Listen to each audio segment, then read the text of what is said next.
क्या होगा कलयुग के अंत में? मनुष्य की औसत आयु 20 वर्ष ही रह जाएगी। 5 वर्ष की उम्र में स्त्री गर्भवती हो जाया करेगी। 16 वर्ष में लोग वृद्ध हो जाएंगे और 20 वर्ष में मृत्यु को प्राप्त हो जाएंगे।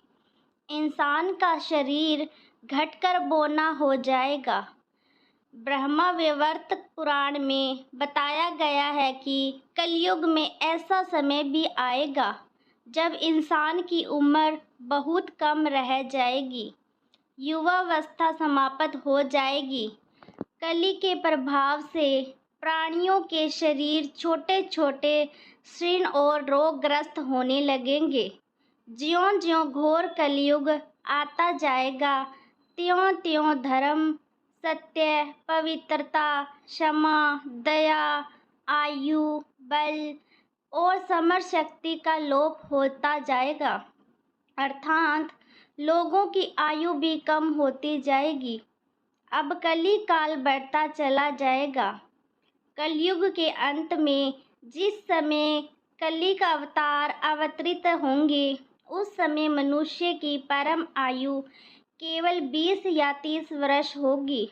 जिस समय कलिक अवतार आएंगे, चारों वर्णों के लोग शूद्रों के समान हो जाएंगे।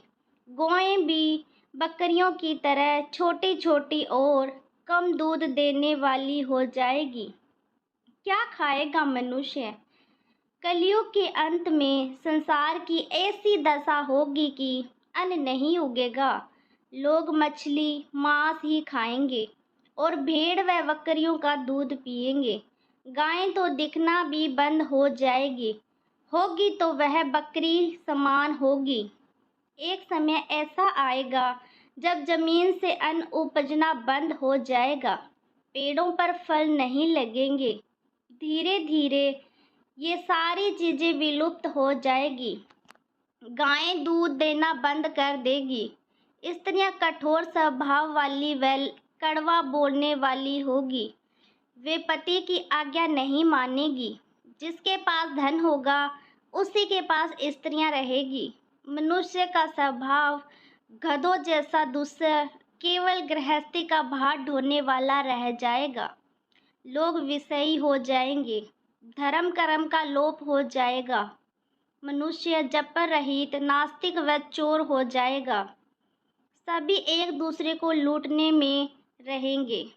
कलयुग में समाज हिंसक हो जाएगा। जो लोग बलवान होंगे उन्हीं का राज चलेगा। मानवता नष्ट हो जाएगी। रिश्ते खत्म हो जाएंगे। एक भाई दूसरे भाई का ही शत्रु हो जाएगा। पुत्र पिता का और पिता पुत्र का वध करने के भी उद्विग्न नहीं होंगे। अपनी प्रशंसा के लिए लोग बड़ी बड़ी बातें बनाएंगे, किंतु समाज में उनकी निंदा नहीं होगी। उस समय सारा जगत म्लेच्छ हो जाएगा।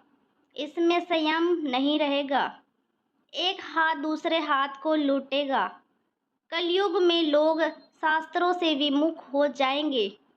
अनैतिक साहित्य ही लोगों की पसंद हो जाएगी। बुरी बातें और बुरे शब्दों का ही व्यवहार किया जाएगा। स्त्री और पुरुष दोनों ही अधर्मी हो जाएंगे। स्त्रियां पतिव्रत धर्म का पालन करना बंद कर देंगी और पुरुष भी ऐसा ही करेंगे। स्त्री और पुरुषों से संबंधित सभी वैदिक नियम विलुप्त हो जाएंगे।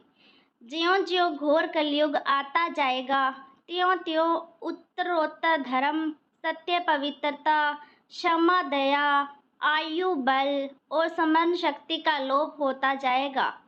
अर्थात लोगों की आयु भी कम होती जाएगी। जब कली काल बढ़ता चला जाएगा, बहुत काल तक सूखा रहने के बाद कलयुग में अंतिम समय में बहुत मोटी धारा से लगातार वर्षा होगी, जिससे चारों ओर पानी ही पानी हो जाएगा। समस्त पृथ्वी पर जल हो जाएगा और प्राणियों का अंत हो जाएगा। इसके बाद एक साथ 12 सूर्य उदय होंगे और उनके तेज से पृथ्वी सूख जाएगी। कलयुग के अंत में भयंकर तूफान और भूकंप ही चला करेंगे। लोग मकानों में नहीं रहेंगे, लोग गड्ढे खोदकर रहेंगे। धरती का 3 हाथ अंश अर्थात लगभग 4.5 फुट नीचे तक धरती का उपजाऊ अंश नष्ट हो जाएगा। भूकंप आया करेंगे। महाभारत में कलयुग के अंत में प्रलय होने का भी जिक्र है, लेकिन यह किसी जल प्रलय से नहीं है, बल्कि धरती पर लगातार बढ़ रही गर्मी से होगा। महाभारत के वन पर्व में उल्लेख मिलता है कि कलयुग के अंत में सूर्य का तेज इतना बढ़ जाएगा कि सातों समुंदर और नदियां सूख जाएंगी। सवर्तक नाम की अग्नि धरती को पाताल तक भस्म कर देगी। वर्षों पूरी तरह बंद हो जाएगी, सब कुछ जल जाएगा। इसके बाद फिर 12 वर्षों तक लगातार बारिश होगी, जिससे सारी धरती जलमग्न हो जाएगी। जल में फिर से जीव उत्पत्ति की शुरुआत होगी।